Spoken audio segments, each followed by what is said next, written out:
travel with me. Hey fellow humans, Mina here. Welcome back to another walk and talk around Korea video, because I guess that's my thing now. Waiting across a busy street. Well, it's not that busy. I am now officially back from vacation. It hasn't been a full week as of filming this. It will be a full week tomorrow. Technically at this time of filming I'm on a plane. Well, I'm not on a plane, but I was this time last week. But yeah, the surprise vacation for my mom turned out really good. She was very surprised, so yay, love that. And did not miss Murder Heat at all. No, I just Korean your Murder Heat. Never complain about Canadian summers again. It was wonderful back there. Everyone's like, oh my god, it's so hot. And I'm like, this is beautiful. It's like spring outside. So yeah. Anyway, welcome back to my channel. Like and subscribe and all that fun jazz if you feel like it. Today I'm going to talk about backstories, but not for your main characters. Which, by the way, if you know, when you make your main characters, it is good to know like as much as possible about them so that you can write them realistically. But obviously you don't have to include all of this information in the story. In fact, you shouldn't, because that's just like information overload. But anyway, but I think this is my personal opinion. I don't know if it's an actual opinion, but my personal opinion, wait for a car to cross and it's not even going my way, okay, is that you should do that for side characters and even characters are like a waitress or something. Now, hear me out. Y'all don't have to go into like super detail like this waitress that only has one scene that just says hi and leaves. It doesn't have to have like, you know, you don't have to know their family name. You don't have to know that they had like 10 dogs and their favorite one is this one, and you know, go into great detail. Just, I like to think, know just one key thing. Like for example, in South, you got Mr. Hashe. He is kind of like a hard teacher, but also like caring, and you don't see him much in the story.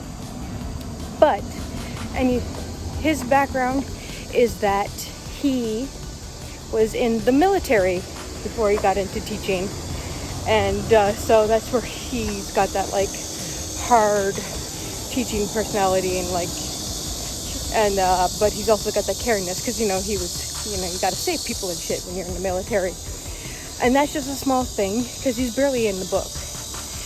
He was in more during earlier drafts. It's cicadas and their loud ass noise. Sorry if you can't hear me over them. But yeah, these, just knowing just this little thing, like I don't know anything about his whole life story, but just knowing this little thing in the very few scenes that he's in the very few short lines that he has, and the interaction, you were able to write a more believable character for, you know, the scenes. And I think that is very helpful to make the world that you're writing, you know, believable. Again, y'all don't have to go into hella detail, because, you know, they ain't your MCs. They ain't even like the secondary characters. You're just like there for a second and then they're gone. But I think it's nice to know just a little something that doesn't even have to show up in the story, just so that you can write them realistically, because you want your entire story to feel real and believable and relatable and all that fun jazz. I don't know why, but I just feel like sharing this trash mound of sofas and styrofoam boxes. It's trash day soon, I guess. You're welcome. I don't know why I felt the need to show that, but now you know. So yeah,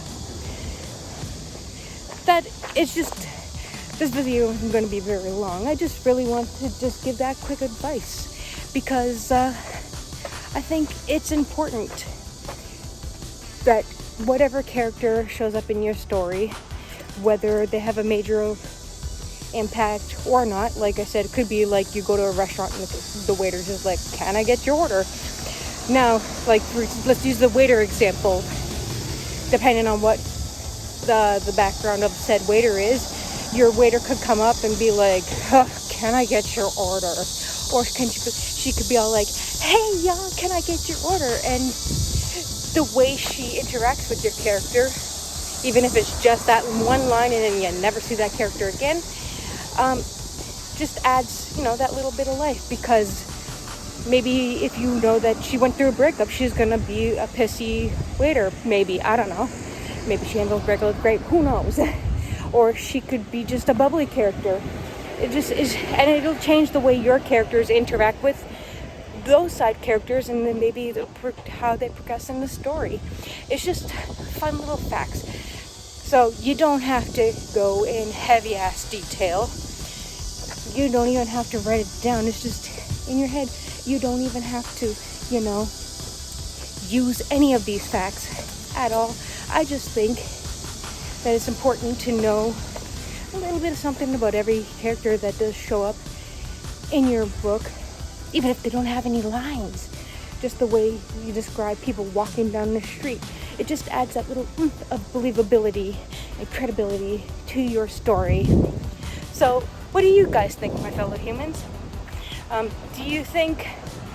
Do you agree with me? Do you think you should know a little something about the characters that go into your book that aren't important? Absolutely at all. I mean, they should be slightly important if they're included in your book, but I mean, like, again, a waiter, they don't hold that much weight. Wait, I'm sorry. I'll see myself out. But yeah, side note, sorry for the noise. There is a main road right here, so yeah. I don't know if y'all can see this. There is, with my arm, a giant bear in a chair. Yeah, it rhymed. Bear in a chair. I have no idea why. That wasn't there before. That I know of. I don't go on this road often unless I'm driving on my bike. But I'm currently walking, so now I see the bear in a chair. So yeah, what do you guys think of my opinion? Do you agree with me? Do you don't? Share with me your thoughts in the comments down below. I'd love to hear them. So yeah, speaking of books and stuff, my debut LGBT plus novel, South, is available for y'all to buy right now in any store you can. That was loud ass music. In any store you can possibly think of. Links, as always, are in the description down below.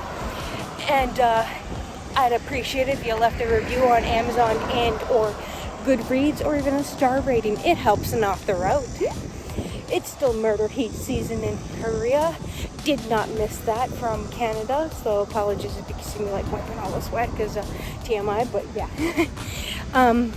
Glad to be back. It was a great recharge in Canada, but I did miss Korea, and especially Soren. I really miss Soren because she stayed here. Anyway, so yeah, check out South. Let me know what you think, and let me know what you think about today's video. And yeah. So, anyway, that's all I gotta say for now. If you want to keep hearing more about South, be sure to follow me on all your favorite socials. Links below. Stay safe, take care, stay hydrated, and bye!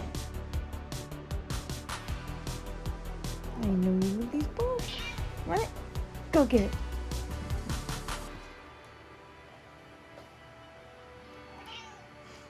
It's over there. You gorgeous, tiny hunk of fluff. Love you.